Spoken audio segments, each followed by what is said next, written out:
Well, Jacques, thank you very much. That was very special from right there, and I'm sure around the whole building. Thank you so much. It's wonderful, as well as hearing Jacques sing, it's wonderful to be able to talk to you. Thank you for being with us to do that. I've known Jacques a long time, though my wife has known Jacques' wife a lot longer. I think about double, so that's about 20 years. But Jacques was part of our church family here when he was training to be an opera singer. Married to Cara, who might be joining us later on. So she's arrived. Here. Yeah. Just arrived. Cara, thank you for being here. With two children, Amelia and Johnny. And I first of all want to ask you a bit about your story of how you ended up as an opera singer. And Jacques doesn't really like me saying this, but the story of how Jacques ended up here is not very Billy Budd, but is very Billy Elliot, if you know the story. So I just want to draw that. So just tell us, you grew up on not just a farm, but a sort of farm in the middle of nowhere in South Africa. Is that right? Yes, it's well in the middle of nowhere, but it's in the Free State, which is sort of the equivalent to the Midwest of America. So it's just farms, very sort of conservative Afrikaans. I'm a boer, so yeah, very much in the sticks. That means you're very South African, doesn't it? Is that, yeah? Very Afrikaans South African, yes. Okay. Yeah. When did you learn to speak English? Well, my grandparents on the one side spoke more English, so we sort of heard English from a young age, but we learned to speak English from around about 7 in school. Okay. Yeah, okay. Yeah. And I guess hearing you sing now, people would assume that your parents were musical, there was music in the home, but that's not true, is it? No, not at all. No, nobody did any music. Yeah, certainly not. No. I was the first person. No one was forcing you to do piano practice age 3, or? No, I started piano a couple of times during school, but I just couldn't sit still in front of the piano. I wanted to be outside catching a rugby ball, so I had no interest, which I regret now. I wish I could play, but I never learned. No. And you were in a school choir later on, but you told me you kept being kicked out. Why was that? Yeah, I wasn't very popular with the choir mistress because I did wrestling as well. And so on weekends when the choir would have performances, I would be at the wrestling championships. So whenever they had a choir competition and they had to have a certain number of, or a limit on the number of singers in the choir, I would be one of the ones who was kicked out. Yeah.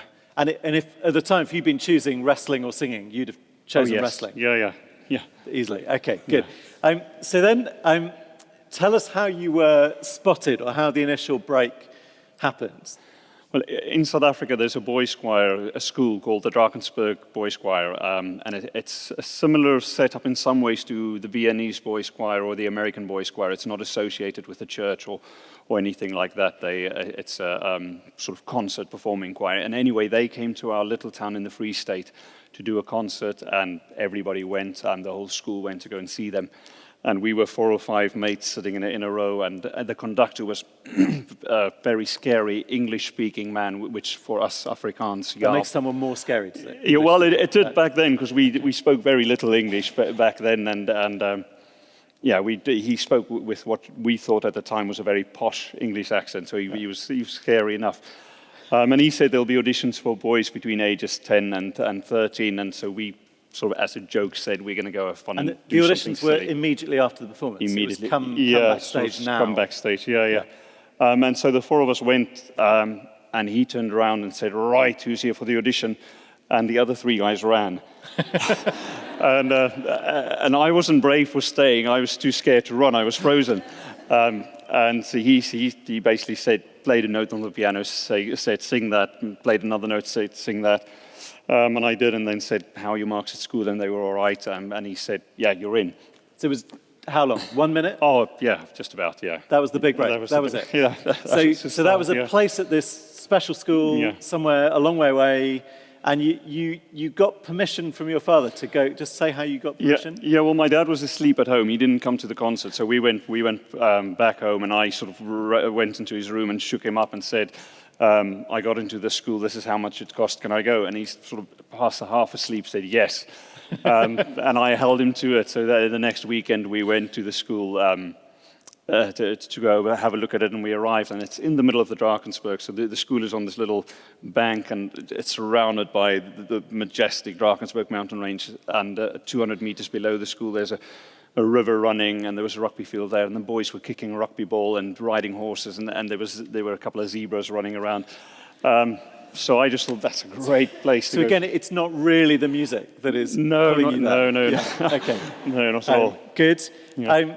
Then you were at the school for 4 or 5 years. You end up with singing as a hobby. You're good at it, but it's not the end of everything. You are getting singing lessons, but you choose your degree so you can carry on with singing lessons. But the degree is not music.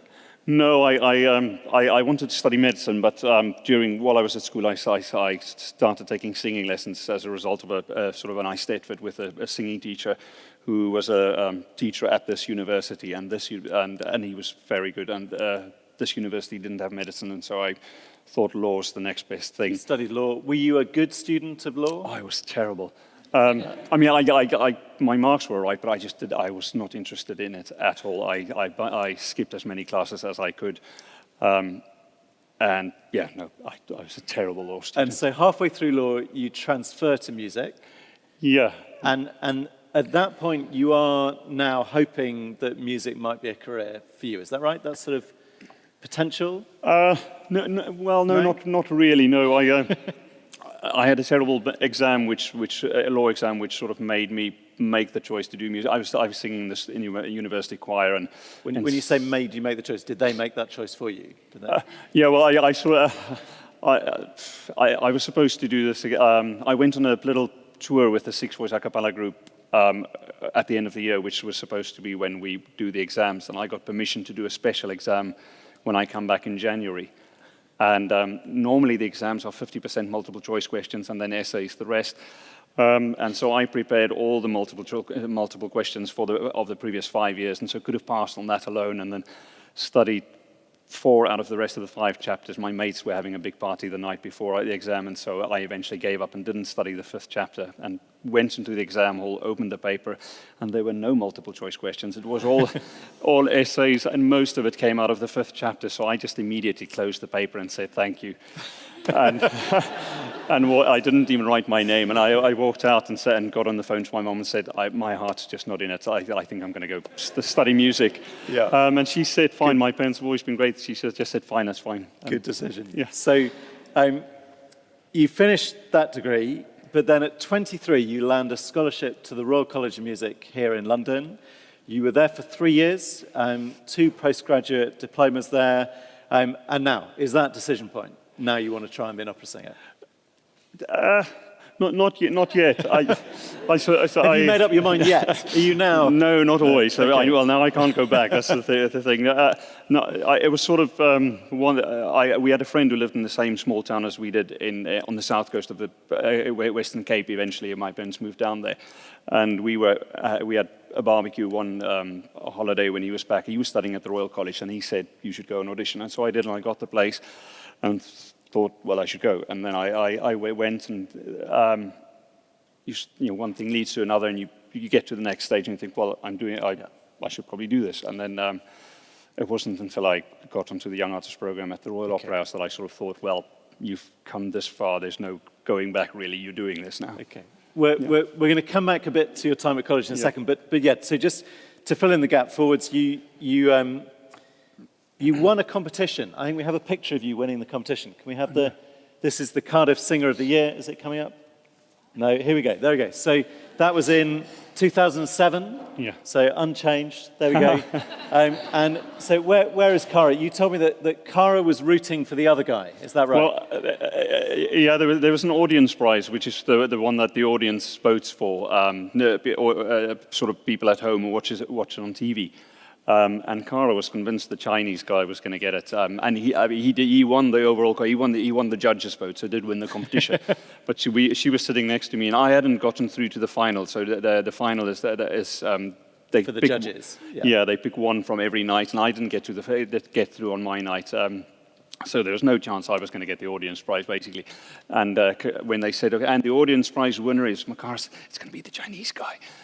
And then they said my name, and the shock on her face was great. She was like, well, what? But yeah.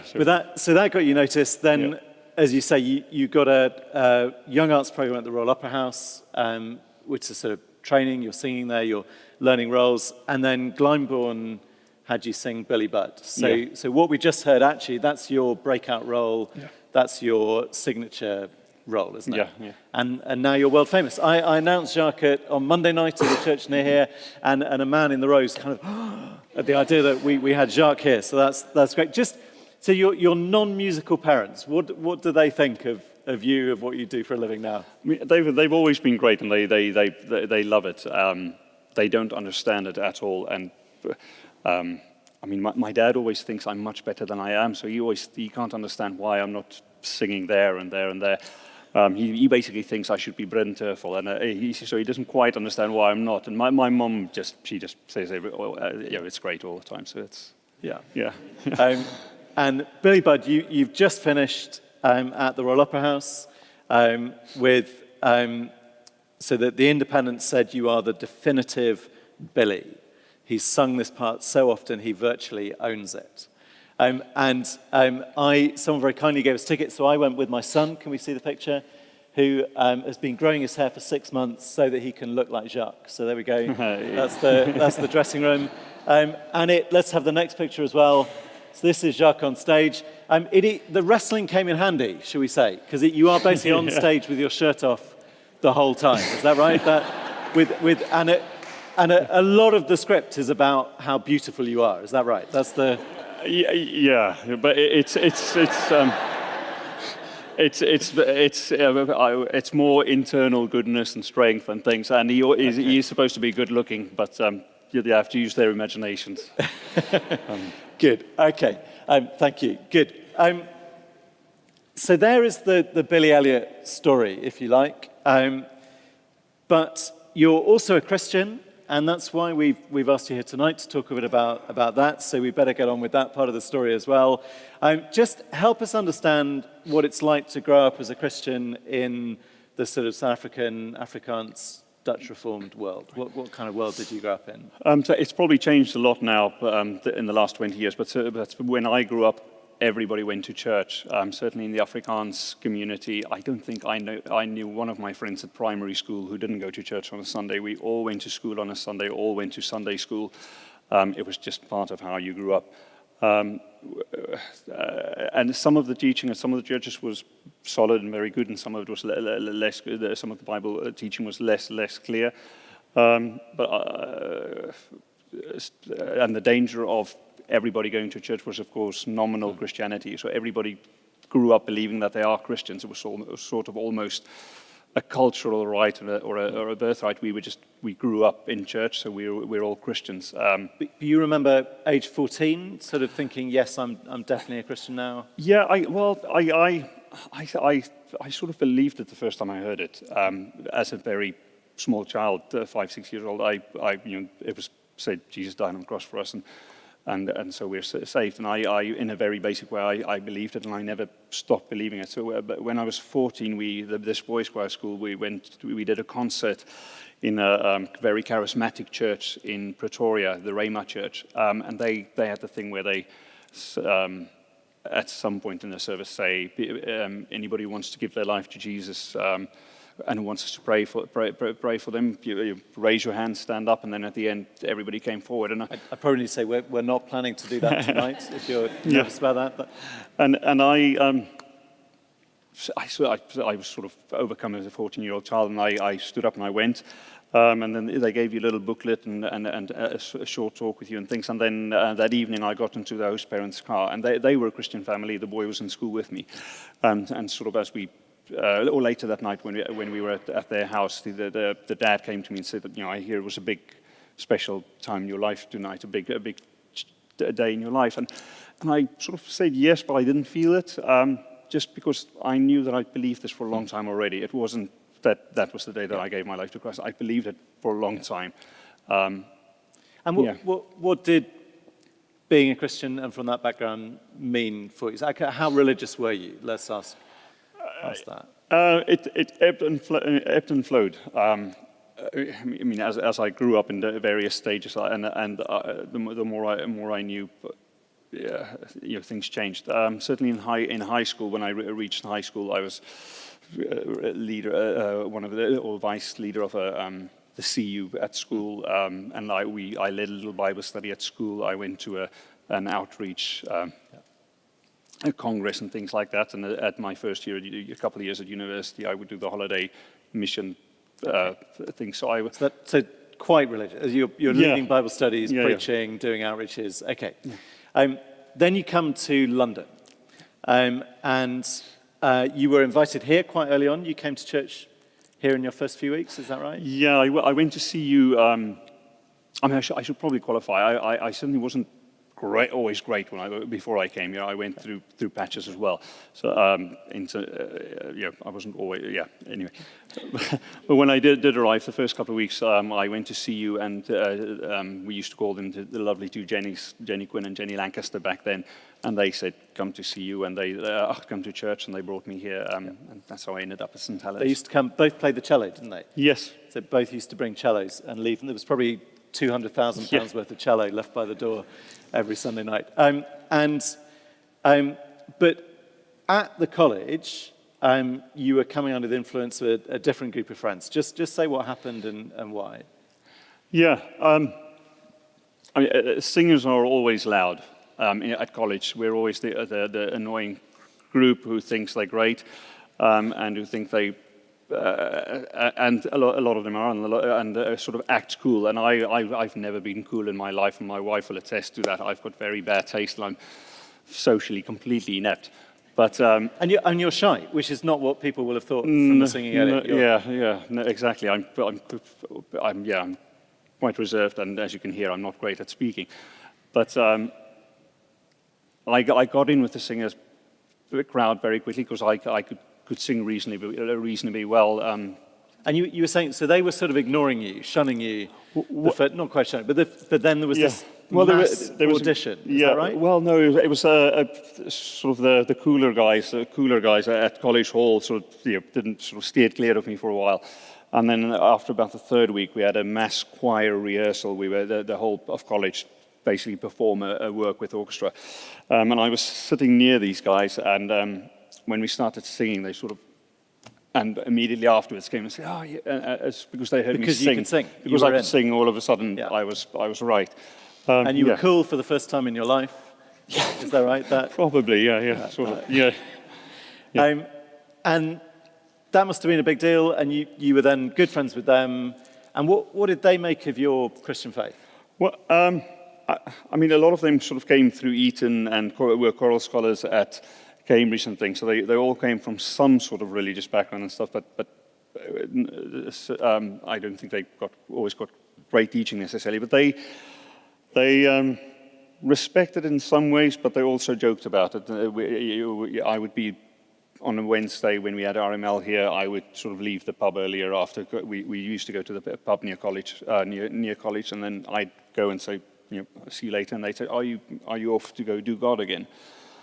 So they weren't mean about it, but they certainly they took the odd dig. But I mean I don't want to make them sound like bad guys. They were lovely. Some of them were really good friends, and some of them are still good friends. It's just they didn't. And their lifestyle wasn't, let's say, Dutch Reformed conservative Christian. No, and they didn't want God for me. That's what they weren't interested in my relationship with God. They were interested in my relationship with them and with singing and all that. Yeah. And you're following them. You're drinking with them. You're in a relationship soon after. Yeah, well, it was sort of near the end of my time at college, certainly my final year at college. I'd been single for a few, or hadn't had a girlfriend since I'd left South Africa.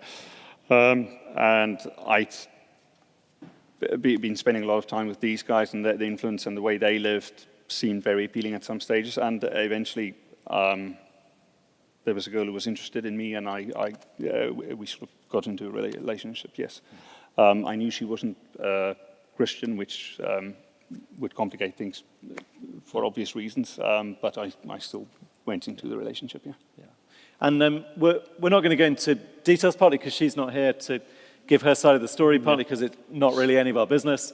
But over the course of a year and a half, you came to the point where you felt Jesus wouldn't really want anything to do with you anymore. Yeah, I gradually, sort of before the start of the relationship, and then I certainly I was still coming to St. Helens quite regularly, and even to Bible study, midweek Bible studies. But outside of St. Helens, I was certainly not always living the way I should be living as a Christian. And certainly when I got involved with her, and because of how our relationship went very quickly, I then sort of started not coming to St. Helens anymore. And I, having come partly from a conservative background, and also because of what I knew to be true from the Bible and things, I felt very guilty about how I was living at that time, and that guilt made me not want to. It made me feel like I shouldn't be amongst the people of St. Helens and come here. And just say a bit more about how. Well, maybe what did you think Jesus thought about you at that point? Well, I was so self-involved that I probably didn't think enough of what he thought about me, because I knew the truths of the Bible. I knew how we stand before Christ, but I was so obsessed with where I was and how guilty I felt about my own sin that I almost didn't think what he thought. But I certainly felt that I wasn't good enough to spend time with him. And I knew that wasn't true, but just the guilt sort of blinded me. It blinded me from the truth that that's not the case. I just felt that I'd grown up being a Christian, believing all these things, having been given all this good teaching. I received so much as a Christian. I had all the sort of background of somebody who should be a mature Christian and should be living a life serving Christ, and I just went around with it very, very cheaply. And you, again, I guess some people would enjoy that. You weren't enjoying being away from church things. You were feeling. No, I was miserable. I mean, I felt terrible. I started at the same time as moving away from church. I slightly started moving away from some of the friends as well. So it was sort of a double-edged sword. But no, I felt miserable. The Christian friends? No. Well, but yeah, non-Christian friends as well. I sort of, and then. Until it sort of reached, Simpo was on the phone to me one day. I was bawling my eyes out to him, just sort of saying, this has happened, and I've been here, and I've done this, and this is how I feel. And still after that, it took me months before I sort of, somebody made me come to my senses and come back. Yeah. And you said to me earlier, you thought Jesus would sort of turn you away. It was, you'd taken the advantages and throwing them in his face. Exactly. I just thought I had all the gifts, and it was just I threw them back, and so why on earth would he want me back? I just felt I shouldn't be there. Yeah. And then one of the Jennies, it was a Jenny again, wasn't it? One of the Jennies said, "Come back to church," and you said, "No, I don't deserve to go anymore." And what did she say? We were in the canteen at college. And I was sitting with other people, and she came up and said, "Oh, we haven't seen you at church for a while. Why didn't you come out?" And I basically said, "Well, I don't think I deserve to be there." And she brilliantly said, "That's just stupid. That's exactly why you should come to church." And so I did the following Sunday, and I sat through the service, still feeling very guilty, and then went to after eights. Which is some food afterwards. Food and drink. And one of the first people I walked into was William Taylor, who's the rector here, and he asked me the same question. As we haven't seen you around for a while. Why is that? And I don't know why I said it, but I just said exactly the same thing. I said, I don't think I deserve to be here. I've been really rubbish. And he just said, go and read Luke 15. Well, not everyone knows what's in Luke 15. Why? So I went home and opened the Bible, and it's the parable that Jesus tells about the prodigal son. There's a father who's got two sons. He's a wealthy man. He's got lots of livestock and things. And one of his sons comes up to him and says, "Please, can I have my inheritance now?" And his father agrees to it, gives it to him, and the young man goes off and lives very recklessly with his inheritance. A famine comes over the land, and he he's got nothing left. He ends up without anything, ends up getting a job feeding another man's pigs, and he is in such bad shape that he's hungry and longing for the food that is being fed to the pigs, but nobody would even give him that. And then he thinks to himself, well, the servants at my father's house, they are treated better than I am. I'll go back to him and say, treat me as a servant. He then goes back to his father, who just welcomes him and throws a big festival, a big party for him, gives him a fancy robe, slaughters the biggest calf. So he just takes him back as if he's the most wonderful son. And it's probably obvious, but why did that resonate with you particularly? Because he was, he knew, the son had recognized how rubbish he was and how he didn't deserve it at all. And that's where I was on that day, yeah. Yeah. And you'd have known all that intellectually. You'd have been explaining it to other people when you were 18. Yeah. But how, I guess, how would you now explain it to someone feeling the same as you? What would you say to someone feeling that I've blown it, I've hit my last chance with Jesus and there's no hope? That's why Jesus died on the cross. If we could deserve it, if we had any value to bring to the relationship with God, then Jesus wouldn't have there was no need for him to die on the cross. So that's exactly how we need to come to Christ, is knowing that we bring nothing, we have no value towards our own salvation, and that's why we needed Jesus to die on the cross for us. Thank you. Since then, let's do some of the stories since then. So, you've been a perfect Christian since then? Gosh, no. My wife will tell you no. And my children as well. No, of course not. We still struggle with sin, and I certainly struggle with a lot of sin. But you no longer feel guilty in the way that you did? No, the guilt is. It should have been before. I should have known that before. But I know that is why Christ died for us. We are sinful human beings. We're called to live differently once we are saved, but we are still unable to do it perfectly. If we were able to, then we wouldn't have needed Jesus to die on the cross. And that tension is something we're going to talk a bit more about later on tonight. Yeah. But you talk about not wanting to live cheaply on grace. Just say what you mean by that. Jesus gave everything on the cross for us. He paid for our sins completely. And for all the horrible things I did, all the horrible things that will still be done, he's carried the punishment for that. And for me then, having received that amazing grace, to then go and live in a way which doesn't show thankfulness for that, also doesn't obey the command that we are to try and live as people who are changed and live by the Spirit and not by the flesh. In other words, live by the Holy Spirit, what God has done for us, rather than our desires as human beings. That's just wrong. A lot of people would think that doesn't make sense. That actually being told you could be forgiven for free repeatedly would make you live, however, in a terrible way. Yeah, well, I think firstly we're told not to. The Bible says we should live differently. We should live as people who are saved, so that we should be obedient to God in that sense. So try to live lives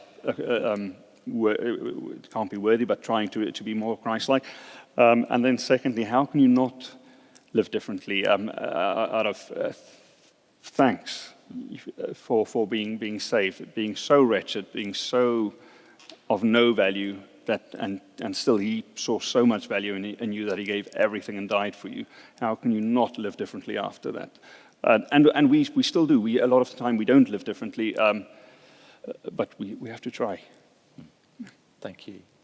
And then I just want to ask you a few questions as we close about what it's like being a Christian in the world, the career, the job you're in. And in particular, you had quite a difficult period recently, didn't you, when you had a health problem which sounds horrendous. Something, say the blood vessels in your neck or something. Well, no, on my vocal cords, Okay. I had to do, it was the same production we just did at the Opera House, but we did it in Rome, and there's a moment where Billy is sort of pulled off to be, where he's bound and he's pulled back out of the trial scene, and he sort of pulls against it and shouts, which isn't in the music, but we put it in, and I was having lots of back pain and taking strong anti-inflammatories, which thins the blood vessels, and I screamed and I burst a blood vessel on my vocal cord. Blood came out? You've just done that hand just... No, I mean, it wasn't that graphic, Okay. but I immediately felt something, and about 10 minutes after that, I have to sing the big final section, the bit which comes before this, and when I opened my mouth, nothing came out. I burst a blood vessel, and that's a big deal. As in, you're like a footballer or something. You need this to work. Yeah. I mean, it can be. And you were just say the treatment was you weren't allowed to speak for how long? 6 weeks. But I was allowed to speak very quietly to my kids, but I wasn't.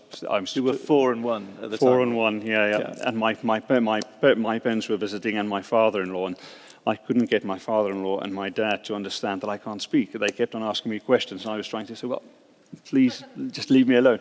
So I turned into this very grumpy monster of a man. Poor Cara had to put up with so much during that time. And again, how, as a Christian, you're facing potentially very serious bar to your future career if you don't get better. How do you cope with that as a Christian? Well, I didn't very well, but I was very blessed that the people around me dealt with it very well. Cara was brilliant at praying a lot and making me pray. And we're our church in Market Harbour, the church family there prayed a lot.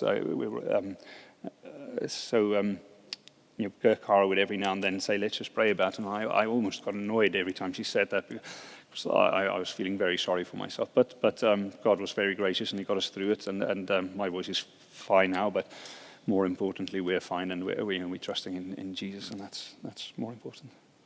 And we've interviewed here once before, I think 10 years ago or so, quite a long. And then you said singing is only a job. I could give it up like that. Yeah. Just again, now having had a moment when you were not even sure you would be able to sing again for the 6 weeks, you can't speak. What would you say now? It probably won't be as easy as I thought it would be, if I'm honest. But it's not just the fact that I do enjoy singing. I do enjoy parts of my job a lot.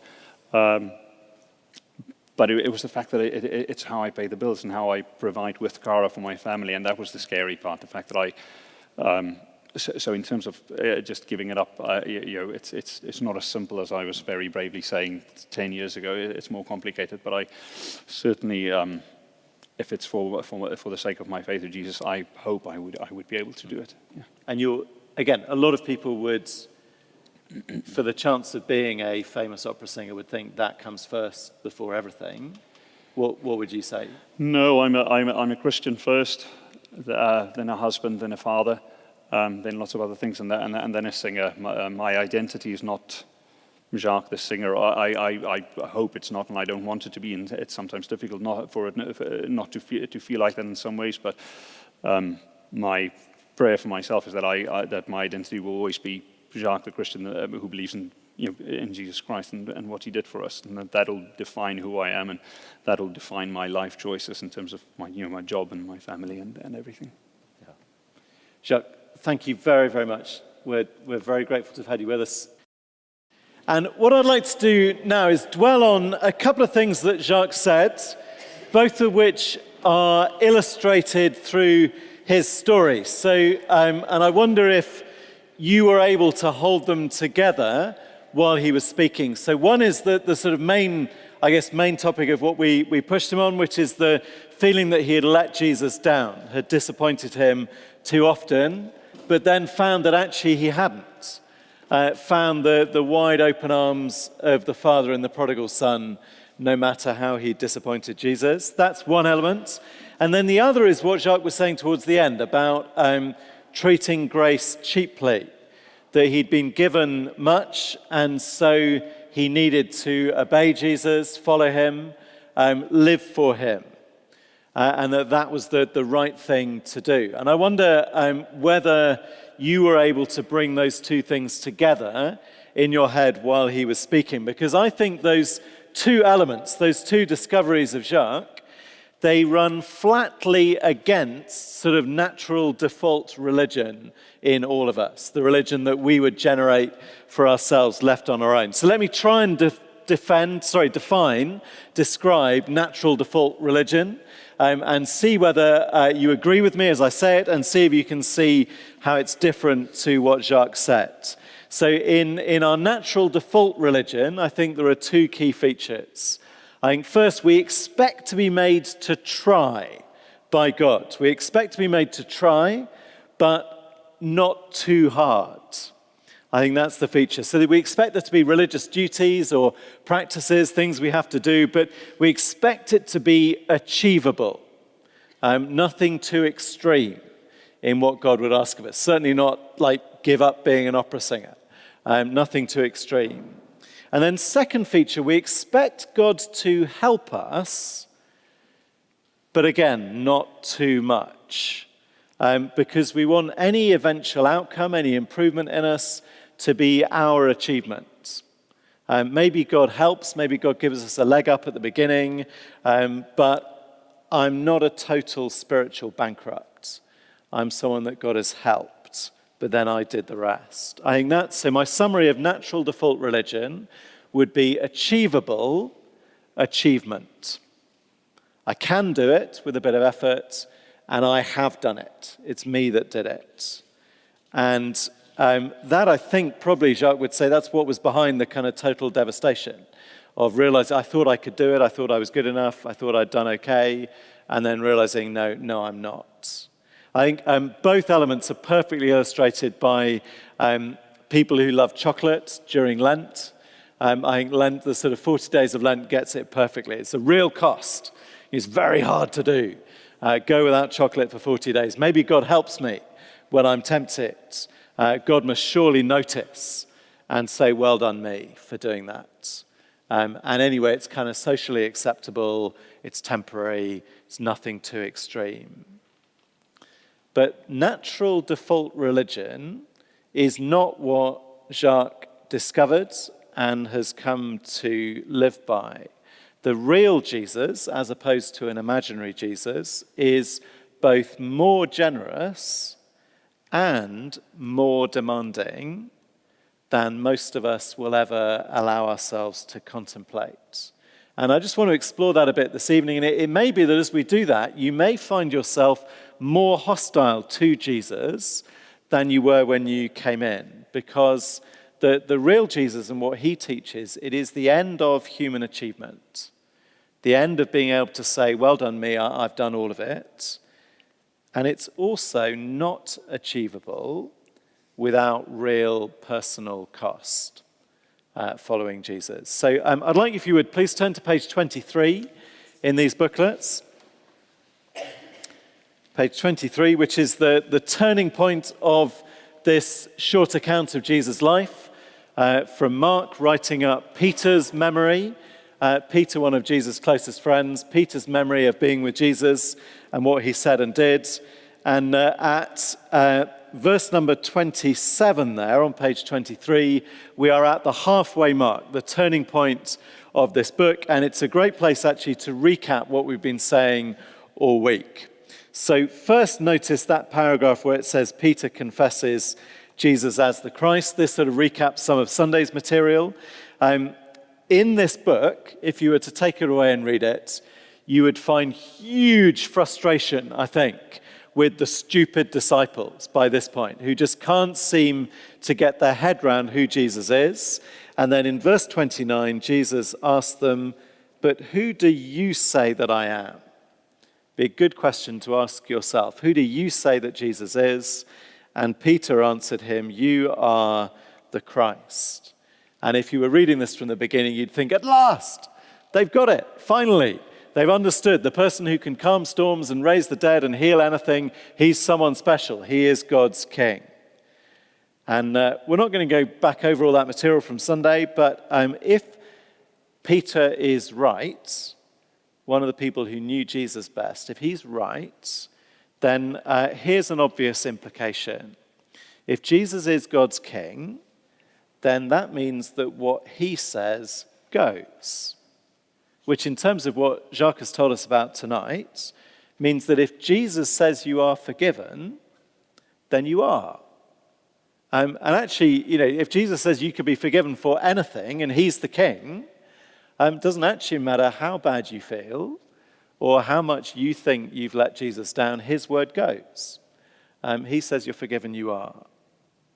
But also it means if he says this is the best way to live, well, then he's right. Jacques talked about obedience to Jesus, and I don't think that was just the sort of conservative South African background coming through there. That goes with Jesus being king. If he's the king, then he knows the best way to live, and we should. Okay, that's the first thing. Second thing, just look down at the next paragraph, verses 31 to 33, and this recaps what we said last night. So what does Jesus come to do? What is his mission? And verse 31 is the first time he tells them about his death on the cross. Jesus began to teach them that the Son of Man must suffer many things and be rejected by the elders and the chief priests and the scribes and be killed, and after 3 days rise again. And it is a total shock to Peter. You'll see in verse 32, he starts rebuking Jesus, and Peter gets called Satan in verse 33. In other words, Peter's view of Jesus' mission, that to Jesus is a temptation to resist. Peter wants Jesus to be a king and be on a throne and look impressive, and Jesus treats that as a temptation straight from Satan, because Jesus has come to die. And that's where we see that Jesus is far, far more generous than natural default religion. Jesus is not here to help a bit. Jesus is here to help totally, to do everything for us to restore our relationship with God. And in the piece that Jacques sung, the sort of overtones of Jesus on the cross and a sense that this sailor goes willingly to his death to help out his shipmates and the captain in particular.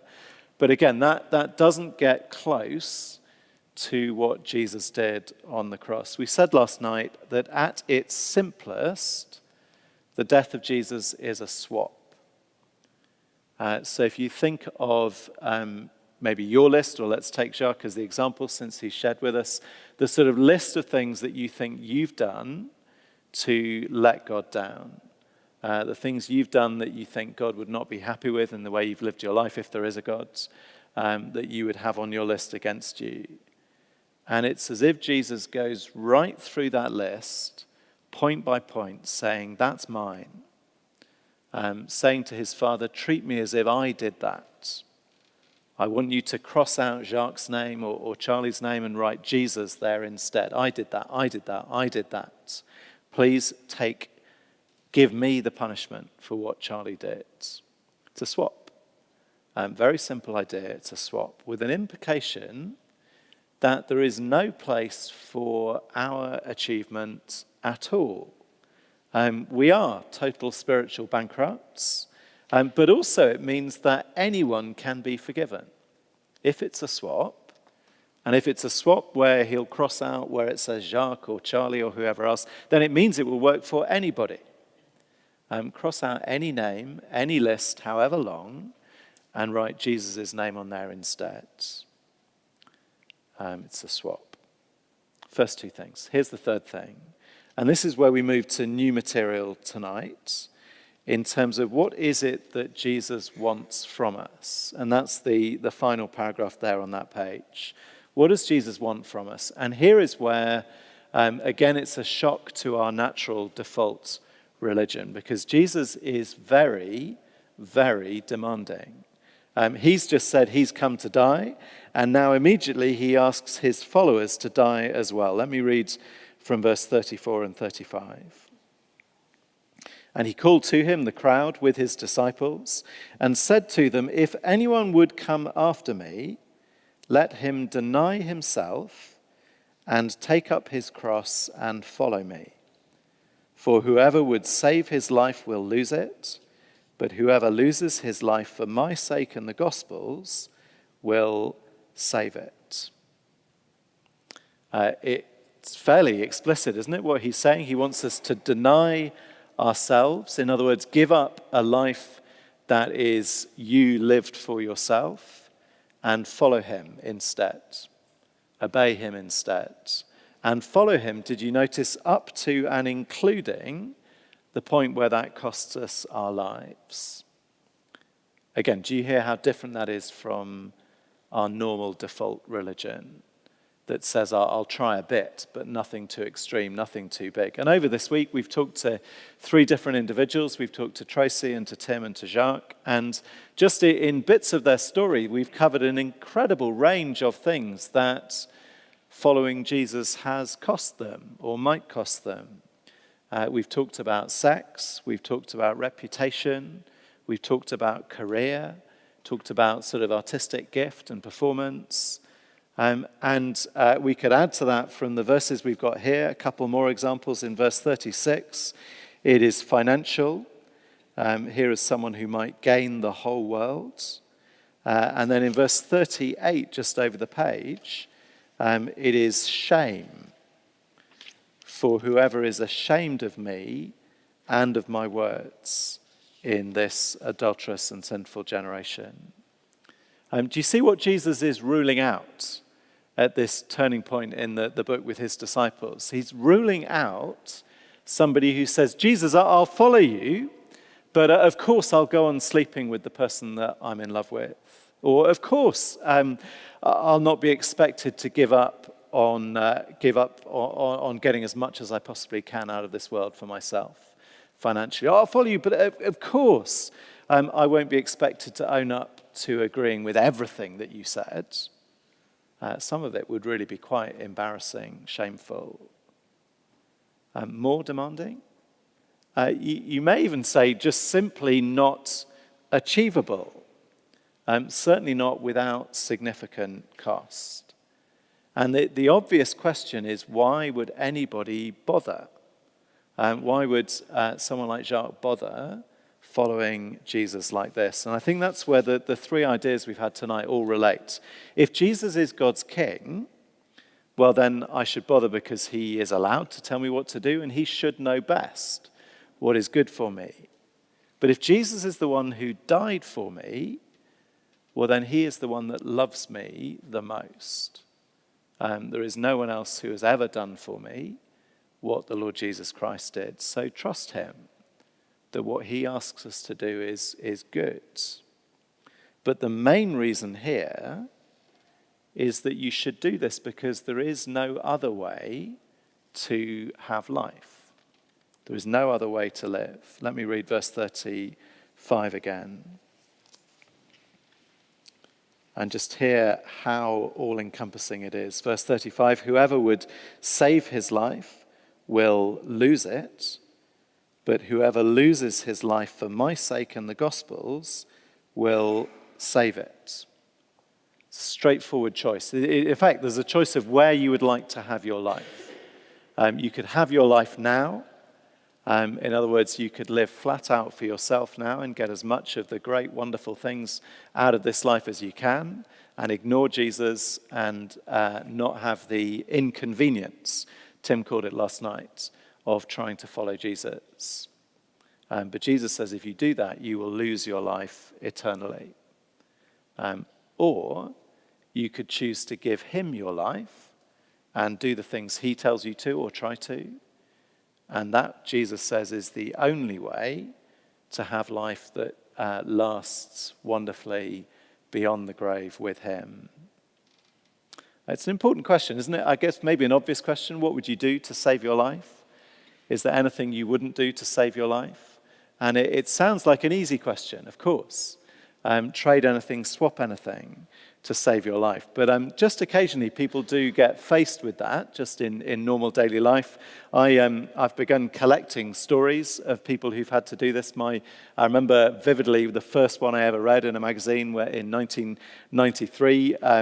Since then, there was the film, 127 Hours, but I've stuck faithfully to the 1993 version that I heard. So let me just tell you that. In October 1993, there was a man called Bill Jaracki, who's American, and he goes fishing.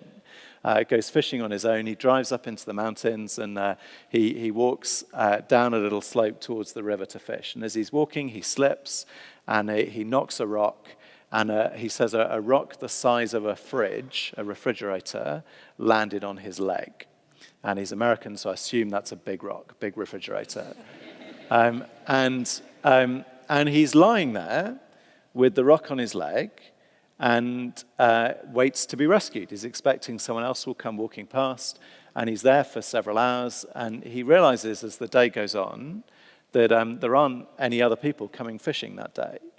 And he is in the mountains on his own, and that in October it's going to be cold that night, and he's going to die if he stays there. And at that point, you can see why the age I was then, why I enjoyed the story, he starts going through his pockets. And in his pocket is a penknife. And there's a lot of detail in the story that I will spare you tonight. But he sits there with his penknife open, and his choice is save leg, lose life, or lose leg, save life. And you'd think it would be a very straightforward choice, wouldn't you? But turns out, actually, he was quite attached to his leg. And he sits there weighing it up, and there's brilliant description of the sort of sense of release he gets as he goes through the final bit of sinew. And he goes back into town, and he's fine, and he lives. I tell you that story partly just to underline how straightforward Jesus is with us here. There is no small print whatsoever with Jesus Christ. He offers you everything that you need. The heart problem we talked about 2 nights ago. He will go to his death for you in your place, and you will be completely free. But he then calls you to follow him, and to do that, you must decide to give up all of what is killing you and is opposed to him so that you can follow him. And part of my job tonight is to stop you from becoming a Christian too easily, too cheaply, to use Jacques' language. The demand is extremely high. I need to say that Christians fail at this. Christians fail every single day to live up to Jesus' high standards. You will too if you were to start living this way. But there is no holding back at the start. There's no negotiation each time you realize that Jesus wants you to do something you don't want to do. There's no kind of, Jesus, that's a bit too much. No. Every time there is a wholehearted decision to give Jesus everything, and then every time we fail, there is what Jacques discovered, the wonderful forgiveness, the big wide open arms, and welcome back every time. And it makes total obvious sense to give up what is killing us, living for ourselves, in order to have life from Jesus. But I hope you can see it is the total opposite of what we tend to assume religion and Christianity is all about. In a sense, we're finished. I've got one more thing I want to do, but the encouragement I would leave you with there is to go home and investigate Jesus seriously. He is not who you thought he was. We've heard from 3 people this week who imagined Jesus to be completely other to how he really is. If you have not, as an adult, read through the words of Jesus, it would take you an hour or 2 and thought seriously about him and what he's offering you, then I suggest you should do that. But I do want to finish just by saying what you would need to do if you're willing to take Jesus seriously and decide to follow him. I said last night, it's a prayer that's as simple as ABC, as in A, to admit that you need help and that you deserve God's anger for how you've lived. B, for believe, to believe that Jesus' death for me worked and that it is my only hope. And then C, what we've just been talking about, C, for commit, that I commit to give Jesus my whole life from now on. And I'm going to pray a prayer like that now, and it might be that one or two in the room are ready to pray along with me as I pray. We're not going to do what Jacques talked about. No one's going to put their hand up or stand up or anything. I'm going to pray out loud, and if you want to join in, you can pray quietly and silently where you are. There's no reason to wait if you think those three things are true, that Jesus is the King, that he died for you, and that you want to follow him. But for others, I imagine you'll just listen, and that you'll get a sense from doing that of what is involved in being a Christian and becoming a Christian. And I hope you'll see there's nothing magic about the words. There's no special things you have to say. It is just those A, B, and C.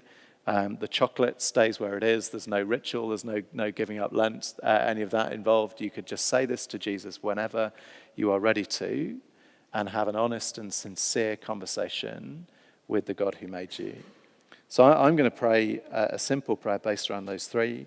And if you wanted to, you could say it silently with me. Dear Lord, I admit that I deserve your anger and need your help. I believe in Jesus' death in my place, and I commit to follow Jesus with my whole life. Amen. And let me finish just with one verse that we've talked about a few times during this week. It's on page 10, and the last verse in Mark chapter 3 on page 10. Jesus' offer to anybody who had prayed that and meant that is that from that point on, Jesus says, whoever does the will of God, by which he means believe and repent, he is my brother and sister and mother. And that is the offer of Jesus, and that is the promise of Jesus to anyone who will turn to him as we've just described.